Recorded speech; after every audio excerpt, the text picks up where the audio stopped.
Hello everyone, welcome to Briann's tour guide service. Today we're here with my friend Kristin, and we'll be touring the greater Mankato area. So let the adventure begin. First stop on our tour today will be some great religious buildings found in Mankato. First, Crossview Covenant, and then the Church of Latter-day Saints. We will be coming to them in the next couple minutes. Here we have Kristin in front of Crossview, really just taking in the views of this beautiful church. How is it, Kristin? I'm excited to go for it.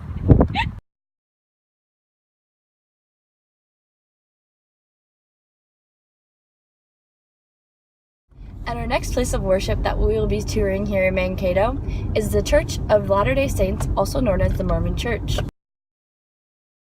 Here, Kristin, we are at the Church of Latter-day Saints. Mankato is home to many places of worship, as we already saw with Crossview, and this is another stop that we have taken today, and we will also see one more place of worship on our tour today. Wow.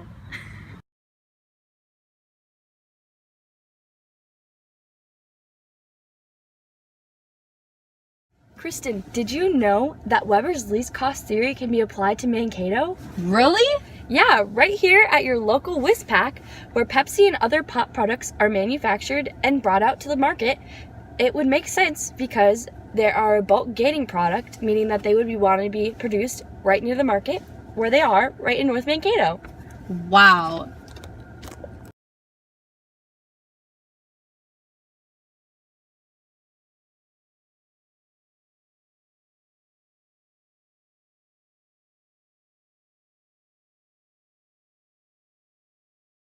Although Mankato is clearly a great place to be, as we've seen so far today, it does, however, show placelessness, and I'll show you this in a second. These new townhomes and apartments around the area are the same, losing Mankato's uniqueness and showing a sense of placelessness in the area.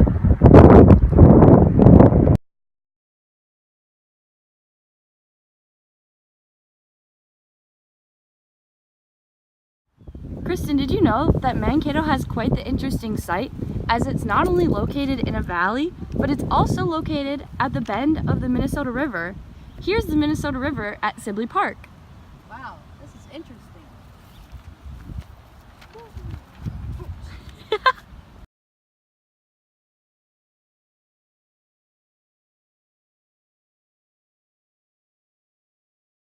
This upcoming sign shows Mankato's situation. It's located about 74 miles southwest of the cities.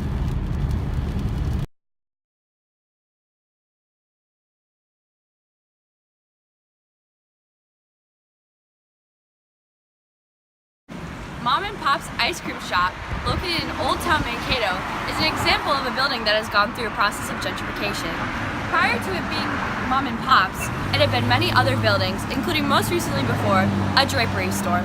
It has now been remodeled and revitalized into this fine ice cream shop. This process has been seen in many buildings located in Old Town Mankato, revitalizing the Old Town.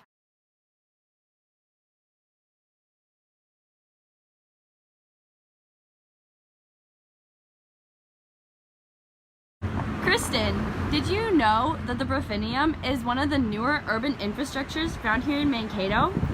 It is important as it is home to many offices and businesses, as well as brings tertiary sector jobs to the area, and also encourages the establishment of other similar buildings in the central business district of downtown Mankato. Wow, that's really interesting. U.S. Bank, like the Profinium, is one of the newer infrastructure buildings found in Mankato. It is also centrally located in downtown and is very important to the area as it not only brings in business, but it also inspires similar buildings to be established here.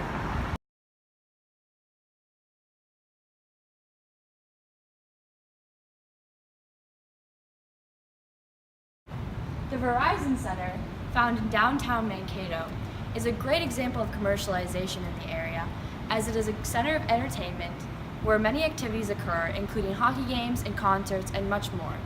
It is attractive to not only residents of Mankato, but people from all over the surrounding areas.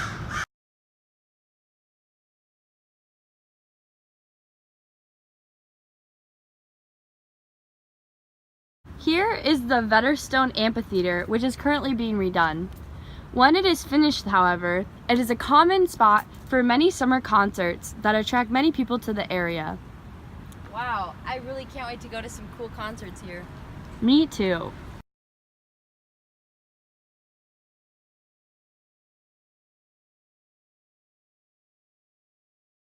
Welcome back to day 2 of our Mankato tour. We just had so many sights to see, we couldn't fit it into one day. Are you ready to go, Kristin? I sure am. Yesterday, we went and saw Mom and Pops, which was an example of gentrification, Profinium and US Bank, which were an example of urban infrastructure in Mankato, WizPack, which is an example of Weber's least cost theory, Sibley Apartments, which were an example of placelessness, and the Verizon Center, which is an example of commercialization. Sounds like a blast. Where should we go first? Well, I've heard that the Kasota Stone in Mankato is pretty cool. You're right, but we have to make one pit stop on the way there. Okay, let's go. Let's go! Our first pit stop today is at Quick Trip to fill up on gas for our trip. Quick Trip has a high threshold and a small range, meaning that there are many found in Mankato.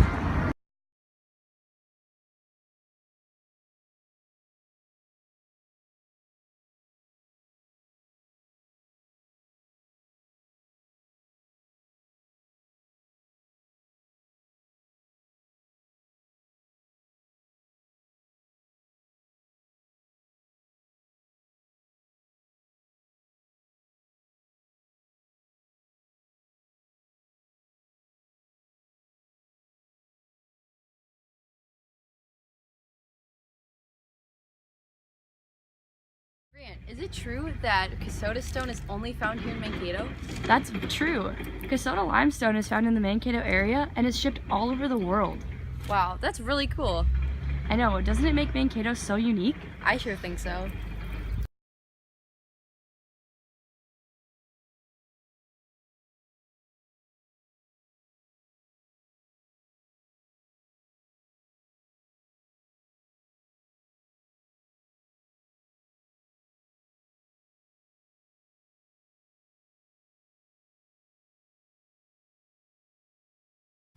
Kristin, did you know that the Betsy Tacy houses are something that makes Mankato very unique?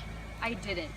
And I remember reading the Betsy Tacy stories as a little girl, and I can't believe that my whole life I've grown up in the same cities that these houses are located in. Right, it is pretty crazy. These houses are the childhood homes of Maud Hart Lovelace and her friend Frances, who goes by Tacy in the stories. She based her books off her childhood growing up right here in Mankato with her friends. They became world famous, and people come from not only all over the country, but even the world to see these houses. Wow, I've read a lot of Maud Hart Lovelace books, and to know that she lived here once really makes Mankato unique. It really does. Hey Briann, are there any statues or monuments here in Mankato? Actually, yeah, the Boy in Blue is right near the Betsy Tacy houses. We can go there now. Let's go! Here we have the Boy in Blues monument. It is actually a replica of the original 1893 monument, which is to commemorate Mankato area soldiers who fought and died in the Civil War.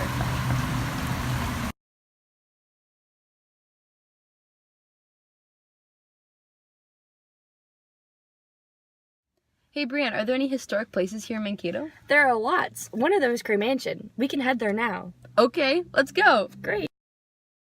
Here we are at Cray Mansion. It is clearly historic as it was built in 1897 for Judge Loren Cray and his family. At the time, it cost $13,000 and boasts 3 stories and even has a ballroom on the 3rd floor. It is clearly remarkable for it at the time. Wow, I would love to live in a place like this. Wouldn't we all? Kristin, you remember going to Crossview Church yesterday? I do. That was an example of Christianity in Mankato, and Mankato showcases many different religions. Now we can go to a mosque, which would showcase Islam. Let's go! What kind of place of worship is this one? This is the Mankato Islamic Center, a mosque found here in Mankato, which is where people of the religion of Islam come to worship. I didn't know that. Now you do!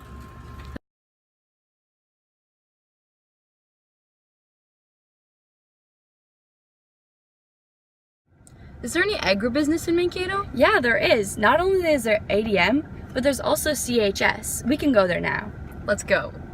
Here we are at CHS. It's a Fortune 100 business owned by U.S. agriculture cooperatives and brings agribusiness to Mankato, helping not only the farmers in the primary economic sector, but also the tertiary economic sector and the secondary, because this is where food is processed. Wow, I didn't know that my city had this much agriculture business going on. It's everywhere. So where have you taken me now, Briann? I've taken you to the Mankato Public Safety Center, a public works / governmental building where the fire station is. Wow, that's really cool. I didn't know that it was right here. Yep, right along the road. Kristin, have you ever heard of agglomeration? Agglomeration, what's that? It's when businesses are located near each other so they can benefit from each other. Oh, do we have any of that in Mankato? We do. You want to go see it? Let's go. Yeah. You know, I've always wondered why car dealerships are so close together. That's because of agglomeration. That's why this Honda dealership is literally right across the road from the Toyota dealership. They benefit off of each other. Or if somebody doesn't find the car that they want at one, they can just walk right across over to the other one. Oh, I see now. Hey Briann, so football season's coming up. Are there any sports stadiums near us? Yeah, we could head over to Blakesley right now. Let's go. So Briann, where are we? We're here at Blakesley Football Stadium, the football stadium for MSU, a college in Mankato. It was constructed in 1963 and is named after Carlin Blakesley, who was a football coach for the MSU football team and served the institution for 37 years.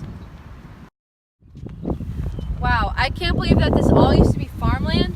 It is pretty crazy to think that just a few short years ago, Prairie Winds wasn't here and this was all farmland. There's still some farmland over there, but this is a result of urbanism in Mankato because all the farmland that used to be here has been taken out to be put in place for the school, and now new apartments being put in over there. Wow, that's really crazy. Man, this tour has gone pretty long.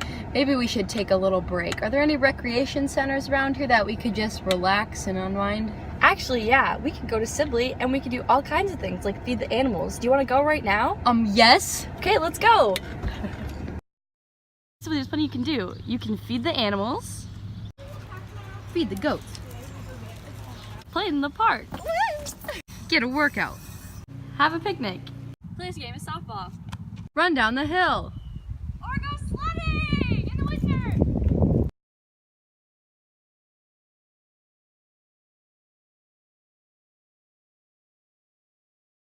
They definitely just have me take a video of them crying, and why they're crying in the toilet. Kristin, we're leaving. Abort! Leaving? Our first pit stop today is at Quick Trip to get some gas so we have enough for our trip. Grab an umbrella, kids, 'cause Dad's gonna make it rain. Trays. He's saying he's gonna score a bunch of Anyway. Come backy. Well, Kristin, this concludes our tour of Mankato. I hope you enjoyed. I sure did. I learned so much about Mankato that I didn't know before. And I recommend this place to all who come and visit. Me too. I hope you have a good night. You too!